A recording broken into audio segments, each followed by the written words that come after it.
Pete Skeen on the inside going up to turn number 2. It looks like he'll make that pass stick. Will they touch? No. The Cadillac on the inside of 2 is able to make that the foreground make it his. Now Skeen gets pushed off wide a little bit, and here comes the Bentley of Guy Smith. Now side by side goes Skeen and the Bentley. It's Skeen who tucks back in underneath the 3-car of O'Connell. It is O'Connell, Skeen, the Bentley, and Headlam in the 4th Ferrari. And wow, what a battle going up through the S's there as they get settled into the carousel.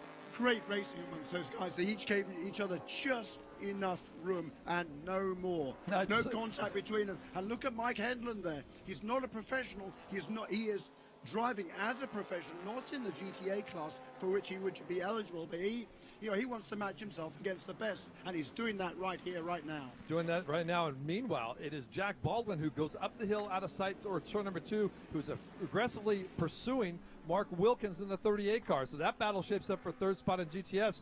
Baldwin is not done here. He wants to at least get on the podium here at round 14. The car is coming down through the S's. It is, in fact, the GT cars passing some of the GTS back markers. Headland has to sneak in there as well. And so 1, 2, 3 of those GT cars get through and pass some of the back markers. Meanwhile, here comes the battle out of 11. DL, a car length back of Lazaro as they go towards the hill, past the starter stand. They'll make that left-hand bend as the battle continues on behind him. It is Headland who tries to make on the inside of the Bentley. He'll go side by side with Guy Smith. Meanwhile, side by side is Mike Skeen on the inside of Johnny O'Connell. Skeen will not make the pass going up the hill. He'll go side by side, puts the throttle down a little bit harder. This might be the pass of the race if Skeen can get by. He can't, but Headland does. He'll get by the Bentley of Guy Smith. Now here comes Skeen one more time. Jeremy Shaw, he's got to tuck back in behind. This is great motor racing between these guys. Johnny O'Connell, he's a veteran. He's been around this sport a long, long time, won a lot of races, won an awful lot of championships. He knows how to be defensive as well as be offensive.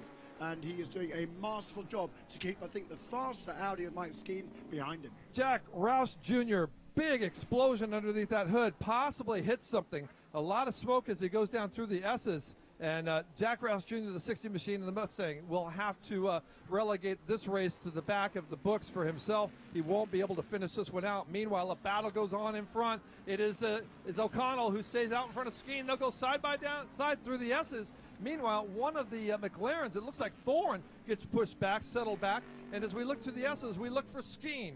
We look for O'Connell. It's O'Connell still ahead of Skeen as they come up towards the smoke of the smoking gun of Jack Rouse Jr.